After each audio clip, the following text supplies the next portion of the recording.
Attenuation part में और हम लोग क्या क्या पढ़ सकते हैं। So let's start the second.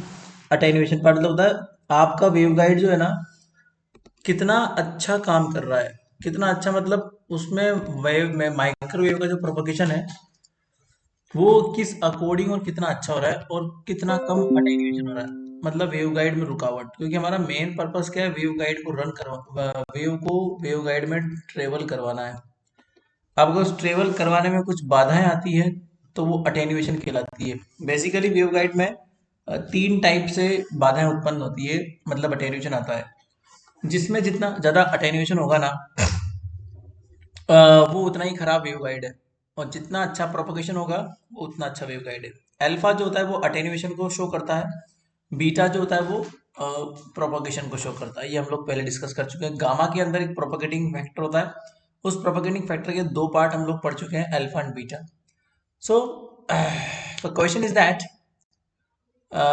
जो यहाँ से पहला क्वेश्चन बनता है अटेन्यूएशन वाले चैप्टर से। सो वो क्वेश्चन फिक्स है, मतलब लगभग बनता है, डिस्कस द कॉजेस। तो आज इसी की बात करते हैं हम लोग, डिस्कस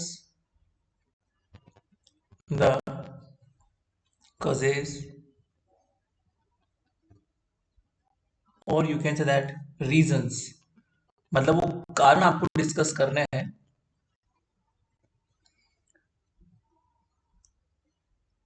ऑफ अटेन्यूएशन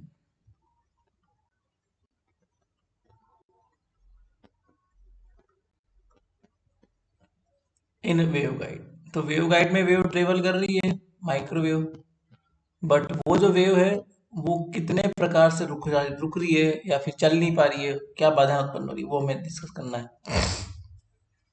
तो तीन मेनली कारण है, उन तीनों कारण को हम लोग डिस्कस करते हैं। चलिए, तो क्वेश्चन का आंसर लिखिए फटाफट से। When wave guide walls,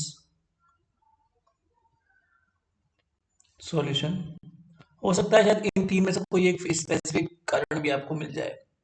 so when wave guide walls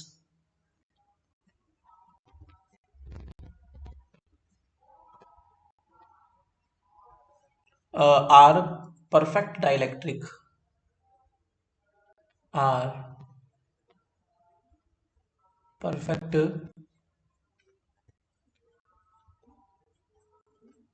dielectric. Dielectric का मतलब होता है इंसुलेटर, नॉन कंडक्टिंग। तो डाइलेक्ट्रिक एक ऐसा इंसुलेटर होता है जो कंडक्टर बन सकता है, अगर उसको इलेक्ट्रिक फील्ड लगाया जाए उसे डाइलेक्ट्रिक बोलते हैं। और परफेक्ट कंडक्टिंग, तो वो डाइलेक्ट्रिक भी हो सकता है या फिर वो कंडक्टिंग भी हो सकता है। और परफेक्ट कंडक्टिंग, डाइलेक्ट्रिक समझ गए आप लोग। शुरू में तो इंसुलेटर होता है, नॉन कंडक्टिंग होता है, बट जैसे आप इलेक्ट्रिक फील्ड प्रोवाइड करवाओगे वो कंडक्टर बन जाएगा। The electromagnetic wave can propagate through waveguide, the electromagnetic wave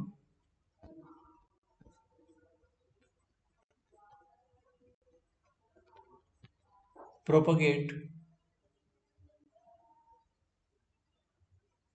through waveguide, but there are some continuous power loss, but there are some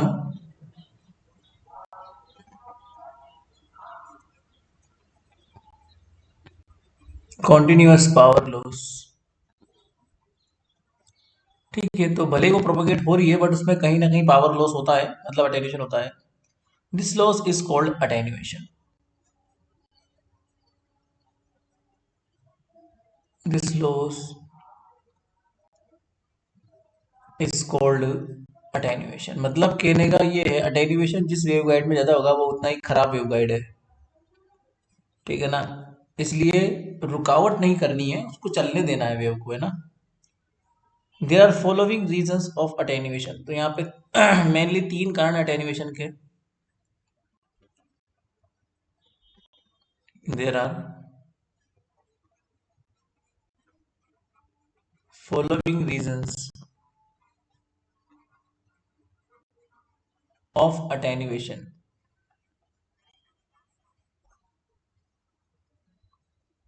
of attenuation, ठीक है। तो यहाँ पे कुछ रीजंस हैं, कुछ कारण हैं जिनमें पहला जो रीजन है वो ये है, व्हेन, अब बताओ पहला रीजन क्या हो सकता है। आपको मैंने पहले बताया था वेवगाइड कब प्रोपोगेट नहीं होती है माइक्रोवेव में, सॉरी वेव माइक्रोवेव कब प्रोपोगेट नहीं होती है वेवगाइड में, जब उसकी फ्रीक्वेंसी कट ऑफ फ्रीक्वेंसी से कम हो, ठीक है ना। तो एक तो ये कारण हो सकता है कि अगर उसकी फ्रीक्वेंसी कम हो गई तो वो कहीं ना कहीं प्रोपोगेट होने में दिक्कत देगी, that is the operating frequency is less than the cut off frequency, that is the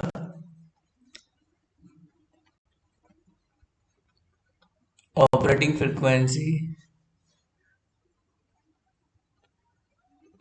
is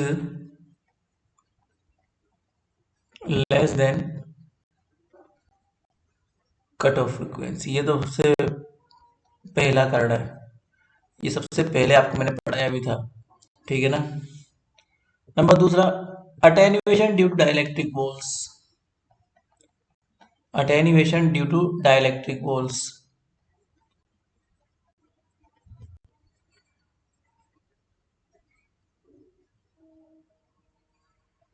मतलब अगर डाइलेक्ट्रिक वॉल्स हुई तो वो तो प्रोपोगेटिंग, वो तो कंडक्टर होता नहीं है डाइलेक्ट्रिक, तो वो इंसुलेटर होता है, वो तो वो प्रोपोगेट करने में दिक्कत देता है फिर। Dielectric walls, attenuation due to dielectric walls, ठीक है। तीसरा, attenuation for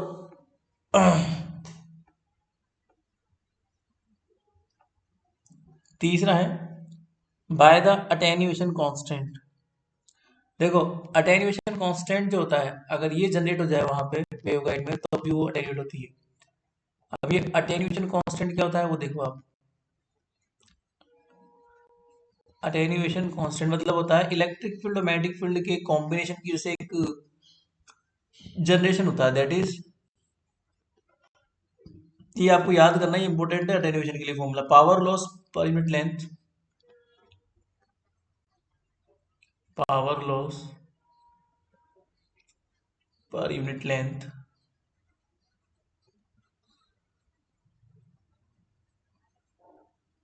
upon two multiply with the power transmitted, to multiply with the power transmitted. साफ साफ दिख रहा होगा आपको, अगर ज्यादा पावर ट्रांसमिट हो रही है तो अल्फा की वैल्यू कम हो जाएगी, मतलब अटेन्युएशन कम हो जाएगा, और अगर पावर लॉस ज्यादा हो रहा है तो अल्फा की वैल्यू बढ़ जाएगी। तो अल्टीमेटली अल्फा जो है वो पावर लॉस को ही बताएगा, ठीक है ना। और अल्फा के कम होने से क्या होता है, क्वालिटी फैक्टर कम हो जाता है। क्वालिटी फैक्टर मतलब उस वेवगाइड की क्षमता जो है ना, क्वालिटी में गिरावट आ जाएगी अगर अल्फा बढ़ जाएगा। तो हमें ऐसा वेवगाइड चाहिए होता है जिसमें क्वालिटी फैक्टर अच्छा हो और अटेन्युएशन फैक्टर कम हो, दैट इज अल्फा कम हो और क्यू ज्यादा हो। अब बीच में ही एक डिस्टर्बेंस होगा आपके इस क्वेश्चन के बीच में, तीन कारण तो ये हो गए, बाकी एक बीच में एक सवाल ये बन सकता है कि क्वालिटी फैक्टर क्या होता है, ठीक है। सो आप ये भी ले सकते हो बीच में एक टॉपिक, कारण तो ये तीन हो ही गए, इनको मैं एलिमिनेट एक्सप्लेन करूंगा थोड़ी देर बाद कि ये तीनों कैसे एक्सप्लेन होते हैं, ठीक है। बाकी इनके एक्सप्लेनेशन से पहले थोड़ा सा आपको ये पता होना चाहिए कि क्वालिटी फैक्टर क्या होता है। So question is that quality factor और Q for a waveguide.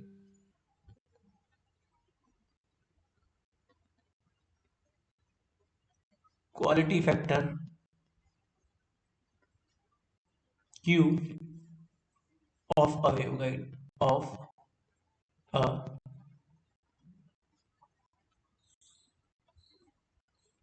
Waveguide, तो ये भी आपको पता होना चाहिए, ठीक है। अब देखो ये क्या होता है क्वालिटी फैक्टर, क्या होता है, इसमें एक क्वेश्चन आया था आपके एग्जाम में, show that the quality factor of a waveguide inversely proportional to the attenuation. ये तो मैं आप देखो, ये तो आपको पता चल ही गया मेरी डिस्कशन से कि अगर क्वालिटी फैक्टर अच्छा चाहिए और अल्फा कम चाहिए, वेवगाइड वही अच्छा होगा जिसमें क्यू ज़्यादा हो और अल्फा कम हो। तो अल्टीमेटली जब क्यू ज़्यादा होगा तो अल्फा अपने आप कम हो जाएगा। तो ये दोनों क्या होते हैं, इनवर्सली प्रोपोर्शनल होते हैं,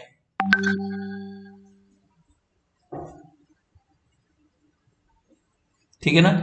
तो क्वेश्चन यही था, show that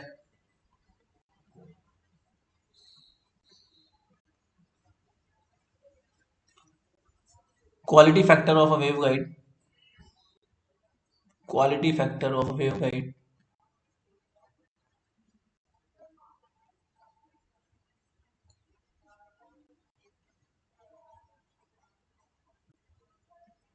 is inversely proportional to the attenuation.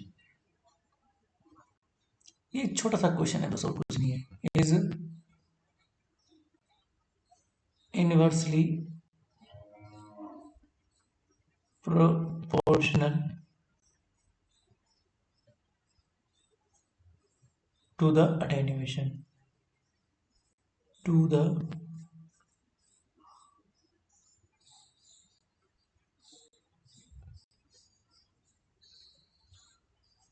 attenuation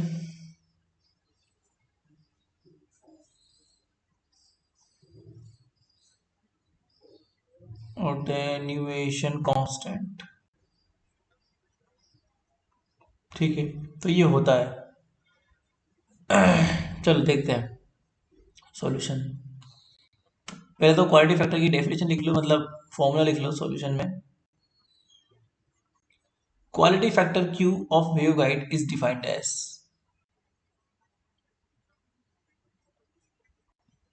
quality factor Q of a waveguide is defined as,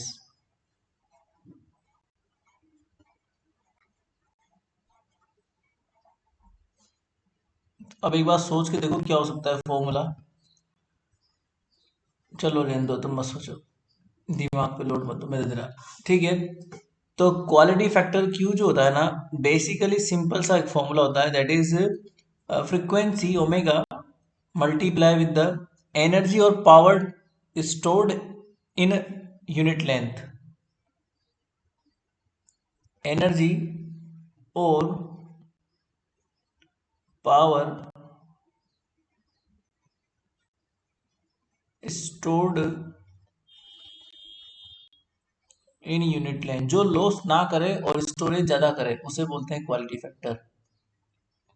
losses नहीं होने चाहिए क्वालिटी फैक्टर होते वक्त। अगर लॉसेस कम हो और स्टोरेज ज़्यादा हो तो उसे क्वालिटी अच्छी होती है उसकी, that is good quality. Upon energy और power loss per unit length per second.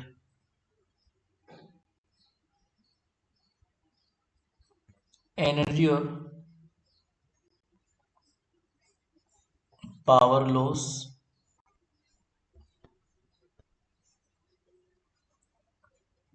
पर यूनिट लेंथ पर सेकंड। समझ में आ गया? सुनो, अगर आप एनर्जी का फैक्टर ले रहे हो तो नीचे भी एनर्जी लिखना, ऊपर पावर लिखो तो नीचे पावर। डायमेंशन नहीं होती है क्वालिटी फैक्टर की, वो फैक्टर है तो कांस्टेंट होता है, डायमेंशन लेस। ओमेगा फ्रीक्वेंसी है, फ्रीक्वेंसी की डायमेंशन क्या होती है? 1/सेकंड। यहाँ भी 1/सेकंड है, तो अल्टीमेटली सेकंड से सेकंड क्या हो जाएगा? खत्म हो जाएगा। ठीक है ना? तो सेकंड सेकंड खत्म, तो अल्टीमेटली क्यू जो हो जाएगा वो डायमेंशन लेस हो जाएगा।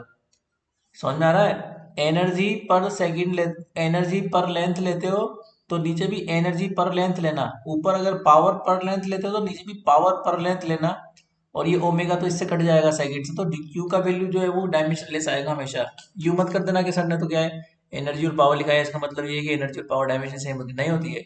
एनर्जी और पावर की डायमेंशन में टाइम का फर्क आता है। ठीक है ना?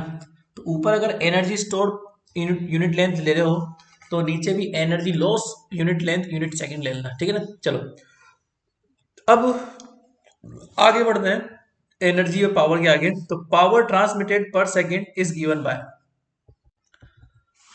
नाउ द पावर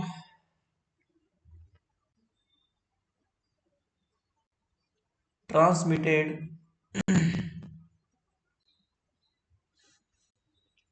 पर second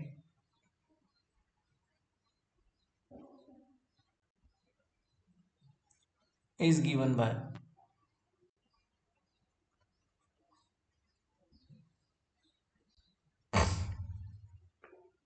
is equal to wave velocity multiply with the power transmitted in per unit length. Power transmitted power transmitted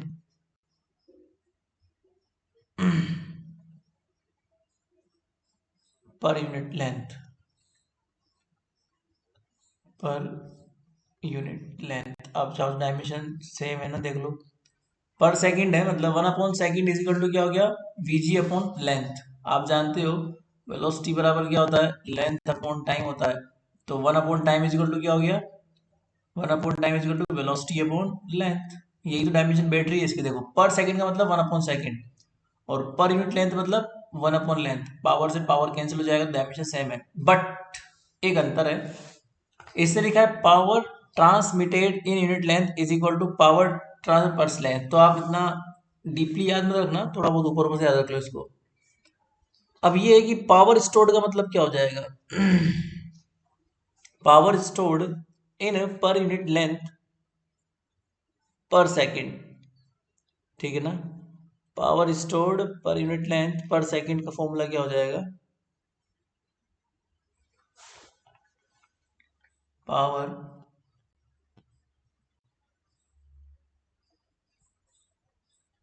stored per unit length,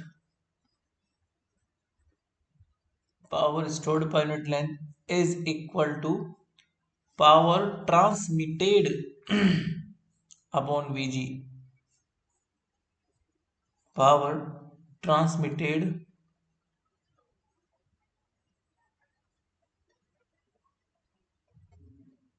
upon Vg। अब ये ऊपर पुट करोगे तो यहाँ क्या हो जाएगा, पावर ट्रांसमिटेड, और नीचे क्या आ जाएगा, पावर लॉस, पावर लॉस, ठीक है। तो ये सब कुछ करने के बाद में एक चीज सामने आएगी निकल के, वो आएगी पावर ट्रांसमिटेड पर सेकंड, पर मिनट लेंथ पर सेकंड है ना। तो पावर ट्रांसमिटेड तो ये हो गया, और ठीक है। तो ये सब कट पिटने के बाद में ये बचेगा, देखो। So the Q is equal to omega upon V G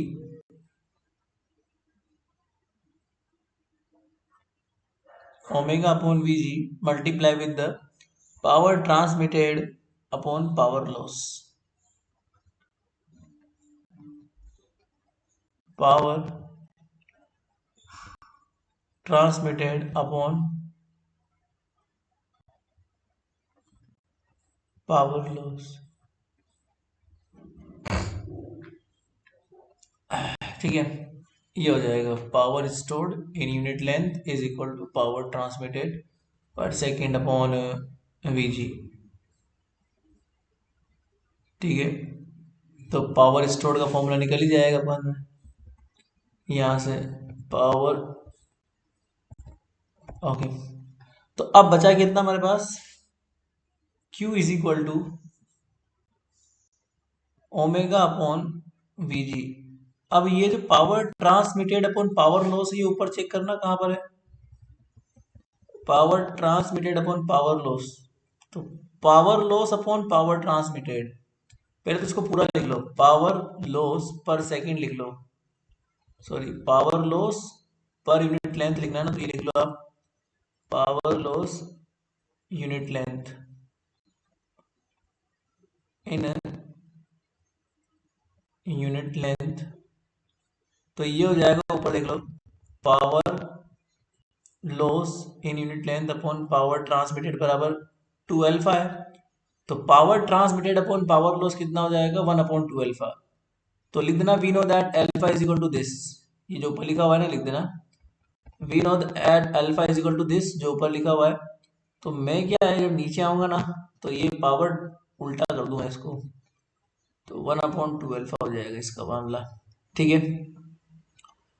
अब हम ये बात जानते हैं, वी नो दैट, चूंकि सिंस जो भी आप बोलो, वेलोसिटी बराबर क्या होता है, फ्रीक्वेंसी अपॉन प्रोपगेशन। ये आप जानते हो ना, beta is the propagation, omega is the frequency, angular frequency. तो ग्रुप वेलोसिटी बराबर क्या होता है, वी बराबर ओमेगा अपॉन क्या होता है, इसी फॉर्मूले से लिखा है मैंने, velocity is equal to frequency upon propagation.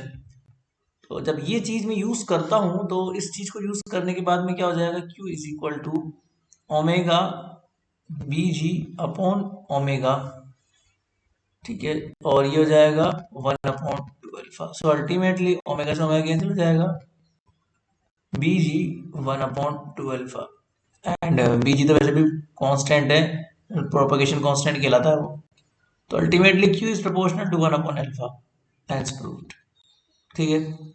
Hence the quality factor for waveguide, hence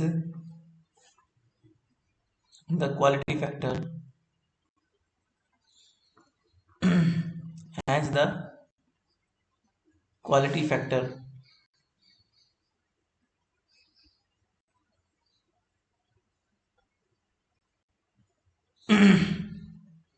for waveguide is inversely proportional to the attenuation constant. Is inversely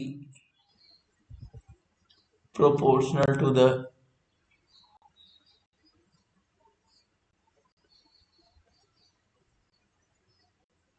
attenuation constant.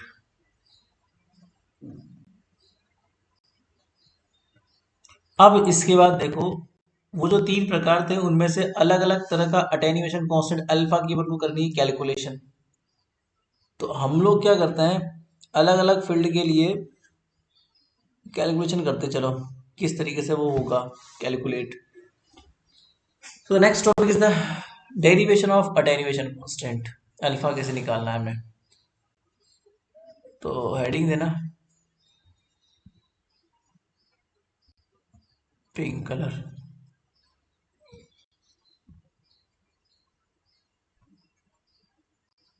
Derivation of attenuation constant, derivation of attenuation constant.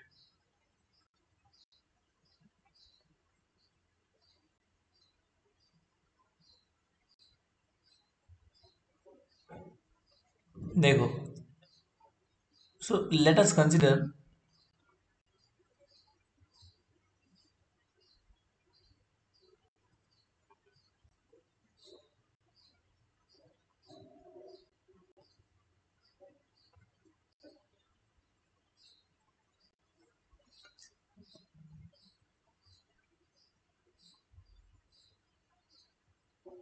a waveguide, a microwave take place in a waveguide, a microwave or electromagnetic wave propagating in a waveguide,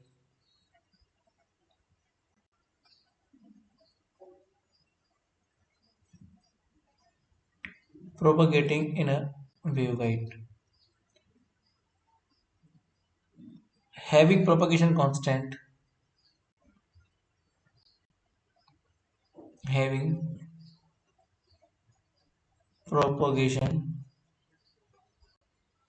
constant. अब देखो, आप जानते हो कि normally हम लोग gamma को बोल रहे हैं प्रोपगेशन कांस्टेंट किसी भी वेव के लिए, जिसके दो पार्ट होते हैं, जिसमें एक तो अल्फा पार्ट होता है अटेन्यूएशन पार्ट, और एक होता है बीटा पार्ट प्रोपगेशन पार्ट। अब इस पार्ट को थोड़ा एलिमिनेट करते हैं। So for two wire transmission line, suppose हमारे पास टू वायर ट्रांसमिशन लाइन है, so for two wire transmission line,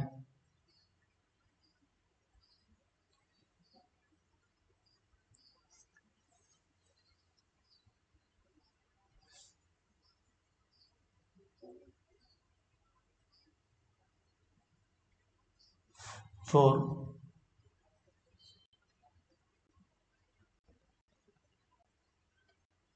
two wire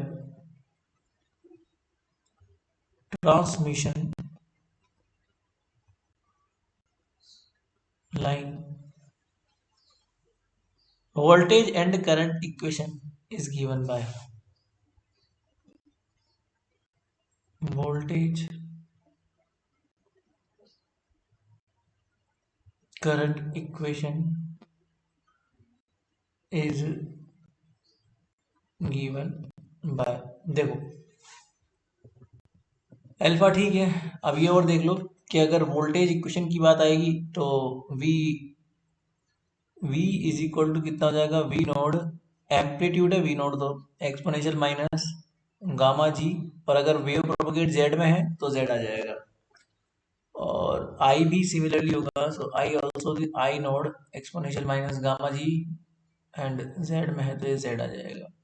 ठीक है, नाउ अब इसके बाद में गामा जी की वैल्यू आप लोग पुट कर सकते हो, so V is equal to simply V node exponential minus alpha plus iota B and Z, simply I is equal to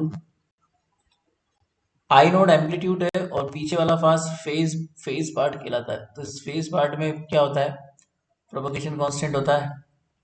ठीक है, so alpha plus iota beta और ये Z, the average power transmitted through the wave guide,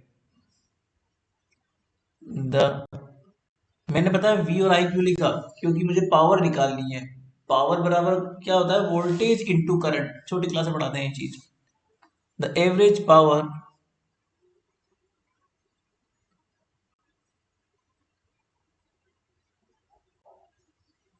transmitted through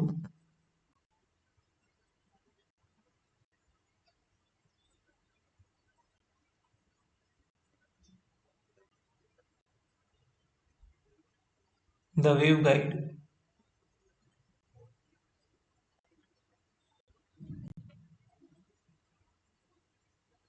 क्या हो जाएगा, वो average power जिसे बोलते हैं normally, it is also known as power transmitted. ठीक है, तो इसको बोल सकते हो आप power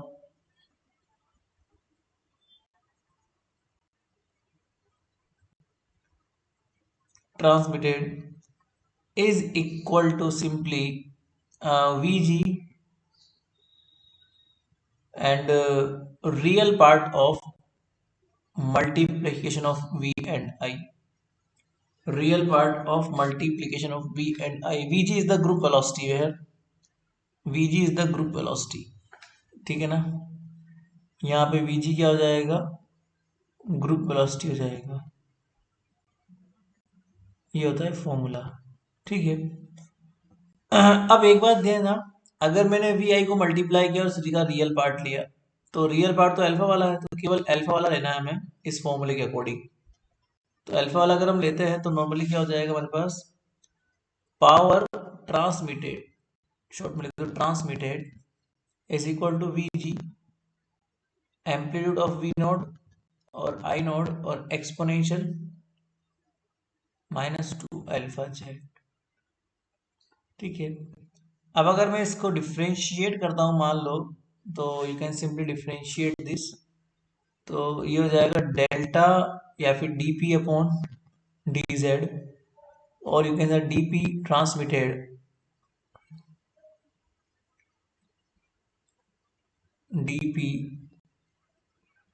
transmitted upon dz is equal to -2 alpha vg v naught -2 alpha z। ठीक है, अब ये जो नेगेटिव है अगर मैं इधर ले जाऊं मान लो, तो ये तो वापस से वो बन गया, क्या बन गया, p ट्रांसमिटेड बन गया ये तो।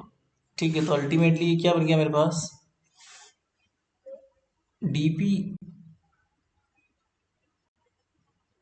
ट्रांसमिटेड अपॉन नेगेटिव ez बराबर 2 अल्फा और p ट्रांसमिटेड।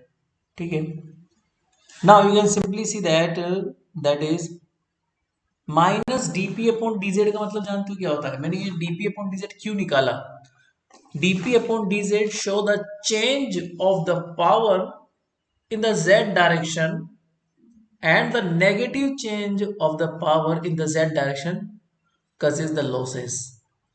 जैसे मान लो अगर आप किसी जगह जा रहे हो, कोई वस्तु प्रोपगेट हो रही है, कोई क्वांटिटी प्रोपगेट हो रही है जेड डायरेक्शन में कॉन्टिन्यूसली, वो लो मतलब चेंज हो रही है नेगेटिव में। नेगेटिव में चेंज का मतलब कोई चीज पहले 5 ग्राम थी, प्रोपगेशन के बाद वो 3 ग्राम, फिर 2 ग्राम, फिर 1 ग्राम। तो जिस डायरेक्शन में प्रोपगेशन है वहां उसमें चेंज आ रहा है और नेगेटिव चेंज आ रहा है। नेगेटिव चेंज का मतलब ये होता है बेसिकली कि वो चीज कम हो रही है उस डायरेक्शन में प्रोपगेशन के वक्त। तो अगर नेगेटिव चेंज आता है किसी भी क्वांटिटी में तो वो लो स्केल आता है। सो अल्टीमेटली मैंने ये जो नेगेटिव लिखा रहा है इसका फिजिकल मीनिंग होता है पावर लॉस। तो इसे बोलेंगे power loss which is equal to the 2 alpha and power transmitted. ठीक है ना, because where power loss is nothing but it just the negative gradient of the power transmitted। तो power transmitted का negative gradient है, मतलब कि negative में loss आ रहा है, नेगेटिव में चेंज हो रही है पावर। पॉजिटिव में अगर पावर चेंज होती है तो इसका मतलब होता है कि उसमें धीरे धीरे बढ़ोतरी हो रही है, बट नेगेटिव में चेंज आ रहा है इसका मतलब वो धीरे धीरे कम हो रही है power, that means loss ultimately. So we can simply see that we can define actually, we can define alpha also upon alpha also define that power loss upon 2 multiply with the power transmitted। यहां से आता है ये formula. अगर आपको ऊपर समझ में नहीं आया ना कि अटेन्यूएशन वाला फॉर्मूला कहां से आता है, तो ये डेरिवेशन है अब अटेन्यूएशन वाले फॉर्मूले का। ठीक है, तो इस डेरिवेशन से आप लोग समझ गए होंगे। So this is represent the loss per unit length. ये रिप्रेजेंट करेगा, represent the loss per unit length. So this is simply represent the loss per unit length. तो ये चीज शो करता है आपका जो पावर लॉस है वो यही शो करता है। अब ये यूनिट लेंथ में शो करता है। अगर मैं कंप्लीट इसको लिखूं तो कंप्लीट वेव गाइड के लिए अगर मैं इसको लिखूं तो ultimately alpha shows is the power loss per unit length, power loss per unit length upon 2 multiply with the power transmitted. और यही सेम फॉर्मूला हम लोगों ने ऊपर लिखा था, पावर ट्रांसमिटेड। ठीक है, तो एक बार फटाफट से ऊपर जाओ और देखो इन सब चीजों को कि हम लोगों ने कैसे कैसे लिखा था, क्योंकि अब हम लोग थोड़ा सा बड़ा क्वेश्चन करेंगे तो छोटे छोटे क्वेश्चन थोड़े थोड़े। ठीक है ना, तो मैं आपको दिखा दूं आज किया क्या बनना है, फिर अब करेंगे अपन, आज ही करेंगे कुछ नया। मैं आपको समझाऊंगा कि कोई बड़ा क्वेश्चन किया था जो हमें करना है। ठीक है, सो ये हमारा पहला क्वेश्चन था अटेन्यूएशन वाला, डिस्कस द अटेन्यूएशन कसेस। तो ये था हमारे पास कसेस करने वाला क्वेश्चन। ठीक है, लाइक दिस।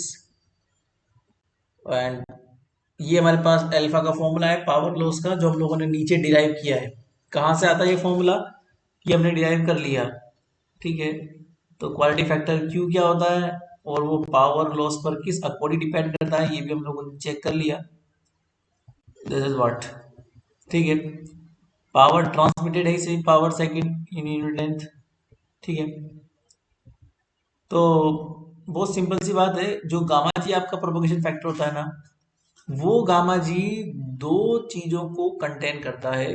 पहली चीज होती है पावर लॉस, मतलब सॉरी अटेन्यूएशन, मतलब वेवगाइड में उत्पन्न बाधा, रुकावट, जिसकी वजह से आपकी माइक्रोवेव प्रोपगेट नहीं हो पाती है। और दूसरा होता है प्रोपगेशन पार्ट, जो माइक्रोवेव को प्रोपगेट करवाता है बेसिकली। तो दो चीजें होती हैं, सारी बातें दो उस पर डिपेंड करती है। तो इस तरीके से हम लोग जो है इसको डिफाइन कर सकते हैं अल्टीमेटली।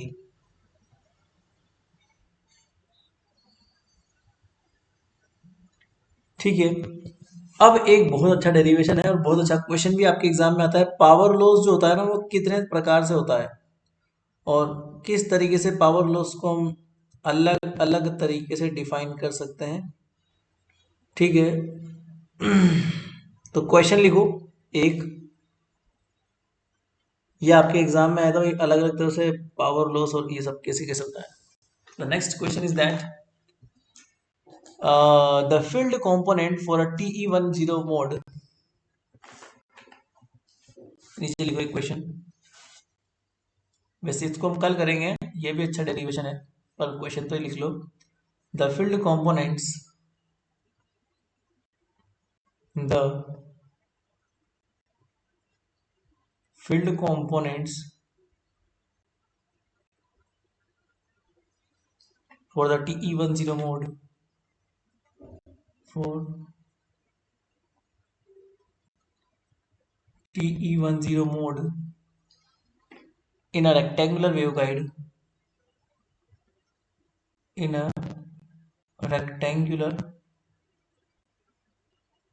waveguide, ये आपको दिए हुए हैं पहले से, याद नहीं करने आपको।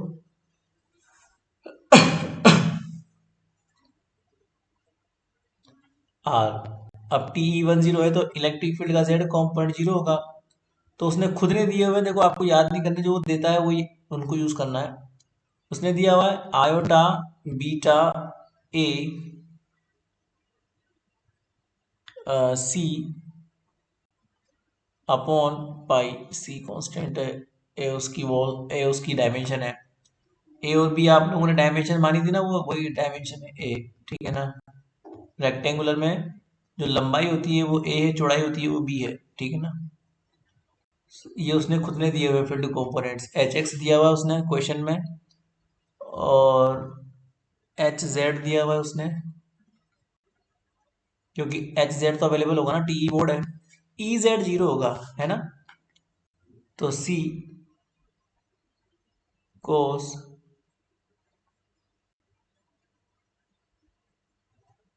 पाई एक्स अपॉन ए, ई वाई नॉड,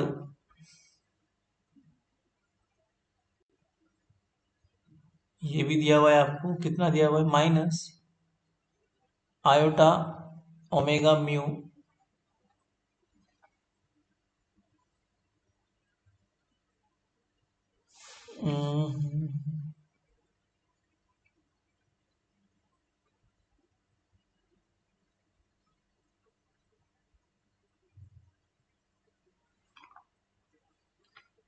बीटा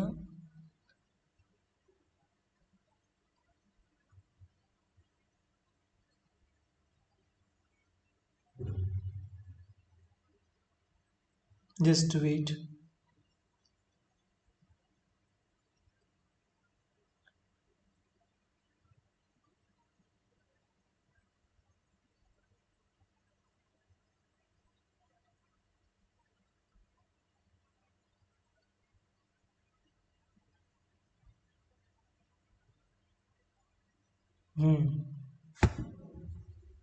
तो ये एच एक्स हुआ ना आपका,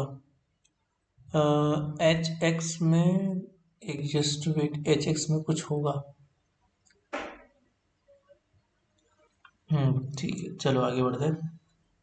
now the next, iota omega mu and mu multiply with the a upon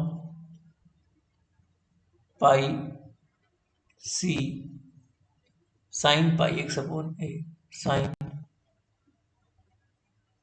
pi x upon a, e x node is equal to h y node is equal to e z node is equal to 0, सब कुछ zero है। आपको सारे ही field component दिए हुए हैं, तो आपको यही यूज करने हैं आगे डेरिवेशन में, है ना। आपने भी याद किए हुए हैं कुछ फील्ड कॉम्पोनेंट्स, वो भी ठीक है, बाकी ये यूज करने हैं आपको इस फॉर्म में। Show that attenuation due to dielectric losses, तो क्वेश्चन ये है, show that attenuation due to dielectric losses, due to dielectric losses is given by is V1 by, तो ये शो करना है आपको, ये कल शो करेंगे हम, ये डेरिवेशन इसका है, ये आपके एग्जाम में आया था इसलिए मैंने लिखवा दिया RS, डेरिवेशन का पार्ट है सब, 1 प्लस B मतलब उसकी विड्थ है, A मतलब उसकी लेंथ है, और FC मतलब कट ऑफ फ्रिक्वेंसी है, और F मतलब ऑपरेटिंग फ्रिक्वेंसी है, upon 1 plus F0 square upon F, 1 minus F0 upon F का whole square to the power by 2, ये आपको शो करना है। R is the surface resistance of the wall,